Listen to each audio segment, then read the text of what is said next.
Serious former teens who went to wilderness camps, therapeutic boarding schools and other troubled teen programs. What were your experiences?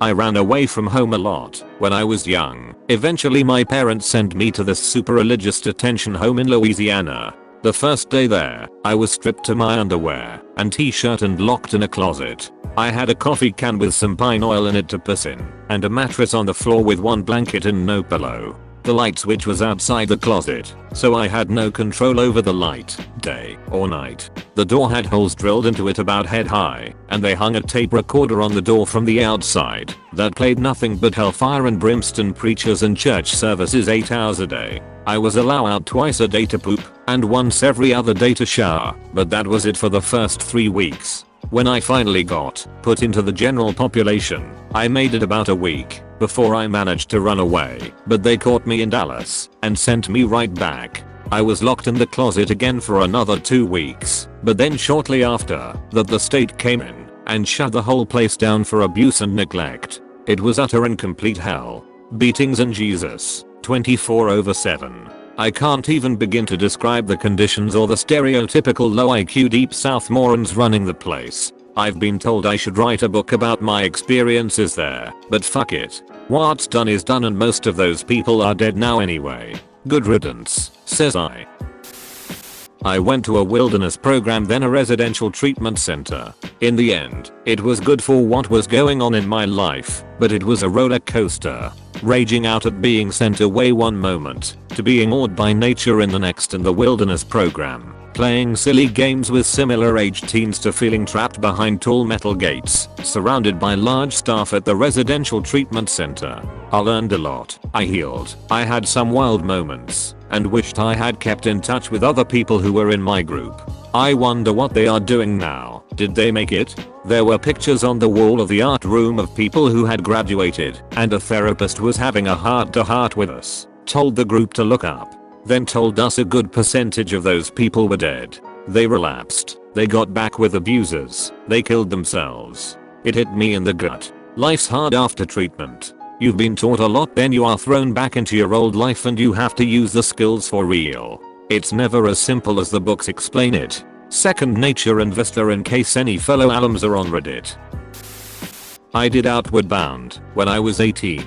The group consisted of about 14 of us, all between the ages of 16 and 20. One girl was sent by her parents, I assumed to straighten her up. On the first night we camped, she fled.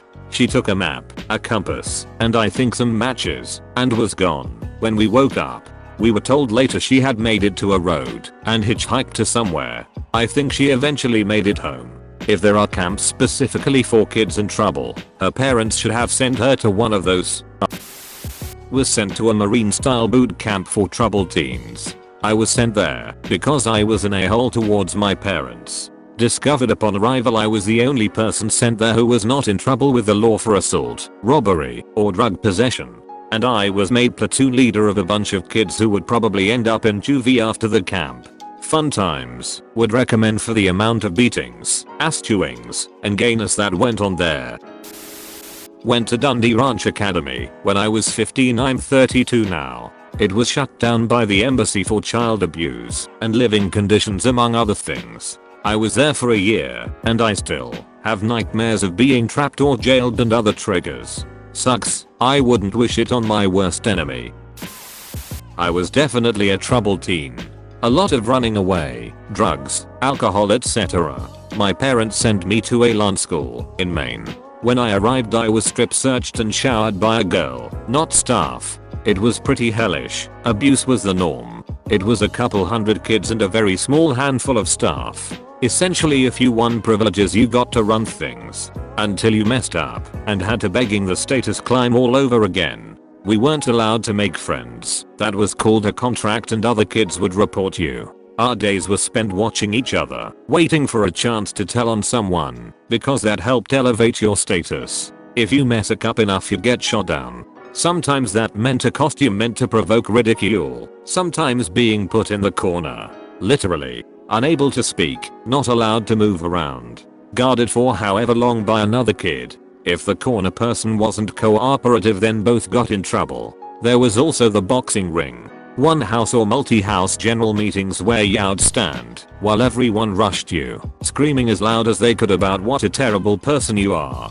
I can't type anymore tonight because I'll have bad dreams. Almost 40 years later I still see certain faces. If anyone is actually interested I can add more tomorrow without touchpad typus lol. My father lost custody of me for domestic violence, and I got scooped up by CPS and put into the group home system. He got custody back a couple of months later, and I ended up running away. They sent me to a place called Vision Quest, which was a place with troublemakers, but not that bad. The thing that was bad was that there wasn't any food. I was eating little single serving cups of cream cheese. Ended up running from there with another dude, and when we got picked up I ended up in a residential treatment facility, mostly because they didn't know what to do with me, since I didn't earn any jail time along the way. That place was full of mostly Native American kids. Some of them were from rival gangs. The violence was pretty bad.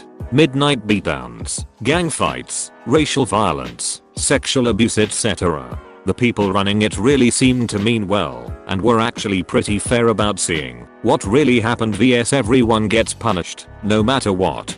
Despite what the other kids were like, it was the first time anyone really told me that it was my family that was wrong and to just focus on the program and work towards an independent living program, which I did. I was in juvenile detention for a few weeks when I was 14. I had a third-degree misdemeanor. It was basically just jail but for teenagers. The only major difference I can think of is that we mostly had our own cells. I came out suicidal and would get panic attacks for years at the smallest things that reminded me of the place. I did the Northwest Youth Conservation Corp. It is not exactly a troubled teens program, but I was put in an interesting situation. I joined because it seemed like a fun way to spend a summer outdoors, doing some hard but worthwhile work in the wilderness, and make some money to buy a home-built PC gaming rig. I knew another person joining for the 6 weeks and it just seemed like a normal teenager summer thing. For the most part it was. See, usually the crews are 5 guys and 5 girls. They did not have enough girls, so I got put on the all-guys crew. The all-guys crew had what seemed like mostly troubled kids and a few outright dangerous kids. We also got all the hardest projects and worked our asses off. Still loved every minute of it and reflect upon it fondly. If you are ever walking the trail along the coast to Cannon Beach in Oregon, I helped build some of it.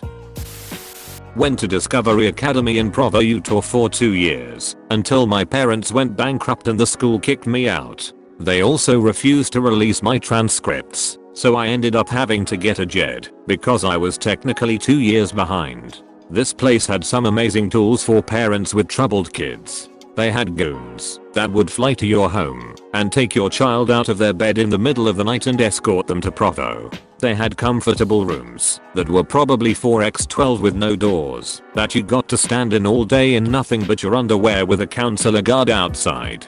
Hazing and bullying were essential to the therapy. An attempted suicide in your room was an indicator you were going to succeed there and generate them revenue until you were 18. It had decent moments, but there was so much misery, so much Mormon indoctrination, and so many abuses of power over the students.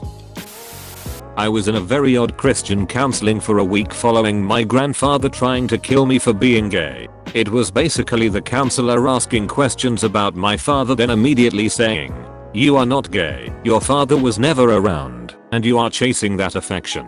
The thing was, I had already experienced a lot of shit from my abusive childhood, sexual, physical, all of it. So I brushed it off pretty easily. It was so funny watching her smile when I would ask questions about the Bible because some of those stories are fascinating. It was like an on-off switch to counselor's brain about Bible/God good and anything else bad.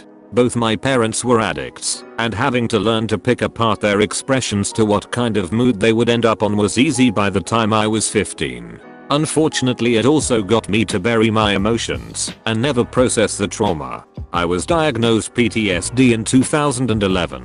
Underwent therapy that changed my life. I didn't want to believe it street first, but man, had my life and myself changed so much thanks to PTSD therapy. Sorry for the long post. Stoned and kind of in a reflective mood at the moment.